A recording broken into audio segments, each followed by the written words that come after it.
বন্দে মাতারাম, ভারত মাতা কি জয়, জয় হিন্দ। আজকে একটা সুন্দর টপিক নিয়ে আলোচনা করব।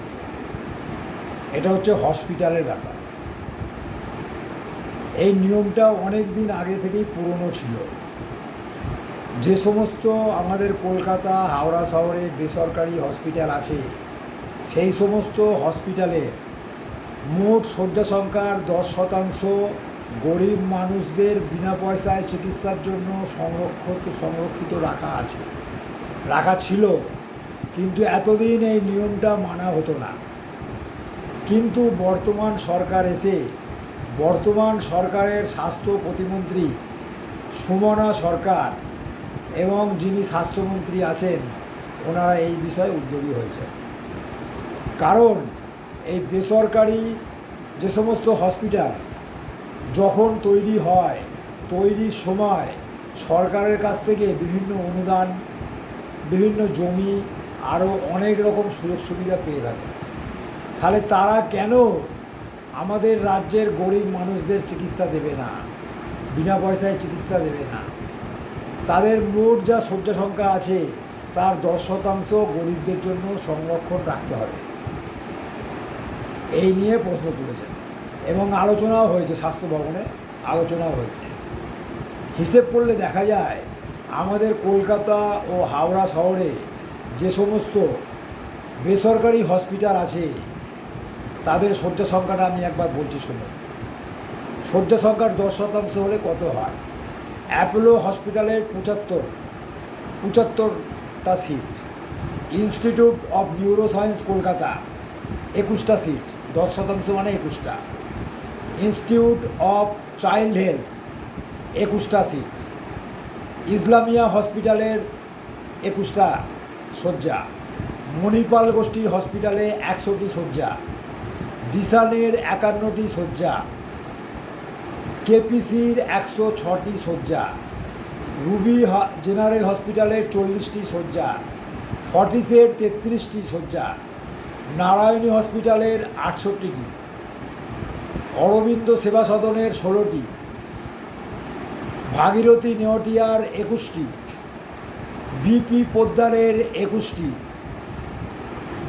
পিয়ারলেসের 67টি, এরম 17টি হসপিটাল মিলিয়ে মোটামুটি যা শয্যা সংখ্যা পাওয়া গেছে, এবং 2টি হসপিটাল এর মধ্যে তারা 10% দিতে রাজি হচ্ছে না।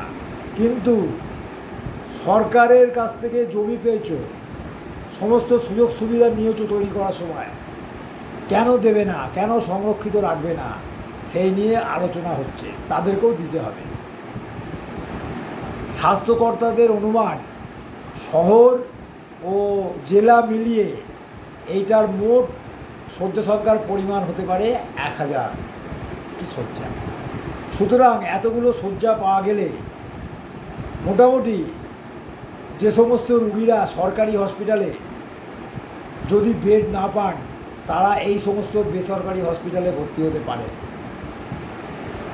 পারলে আমি যে হসপিটালগুলোর নাম বললাম, যে সংখ্যাটা দিলাম, এটা লিখে রাখো। যদি তারা কোনো রকম ভর্তি না নেয়, নিমরাজি হয়, তখন আমাদের মাননীয় মুখ্যমন্ত্রী শুভেন্দু অধিকারী একটা নম্বর দিয়েছেন, সেই নম্বরটা আপনারা লিখে রাখবেন, তাতে ফোন করবেন। আমার মনে হয় সুবিধা মিলবে। এতদিন আগে থেকেই এই নিয়মটা ছিল, কিন্তু বিগত সরকার এসব নিয়ে কোনো চিন্তাভাবনা করেনি,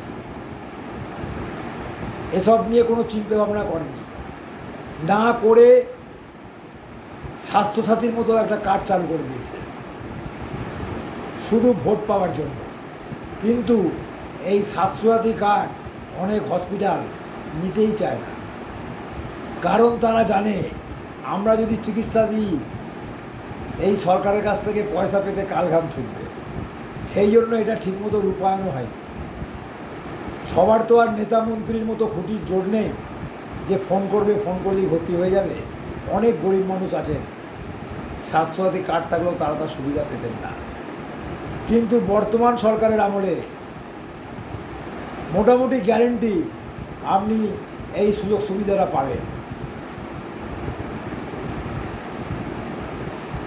এটা যাতে ঠিকমতো রূপায়ণ হয়, মাননীয় মুখ্যমন্ত্রী, মাননীয় স্বাস্থ্যমন্ত্রী, মাননীয় স্বাস্থ্য প্রতিমন্ত্রী সবার কাছে আমাদের অনুরোধ, আপনারা এইটা ভালোভাবে রূপায়ণ করুন। রূপায়ণ করলে সমাজের অনেক গরিব মানুষ তারা চিকিৎসার সুযোগ পাবে। এবং হসপিটালগুলোতে বিগত দিনে যেরকম ছিল শয্যার পাশে কুকুর বেড়াল ঘুরে বেড়াচ্ছে, এটা যাতে না দেখা যায়। আশা করি বর্তমান সরকার যেরকম উদ্যোগ নিয়েছেন এই জিনিসটা আর দেখা যাবে না। তাই এটা যদি ভালোভাবে রূপায়ণ হয় তাহলে আমাদের রাজ্যের অনেক গরিব মানুষের উপকার হবে।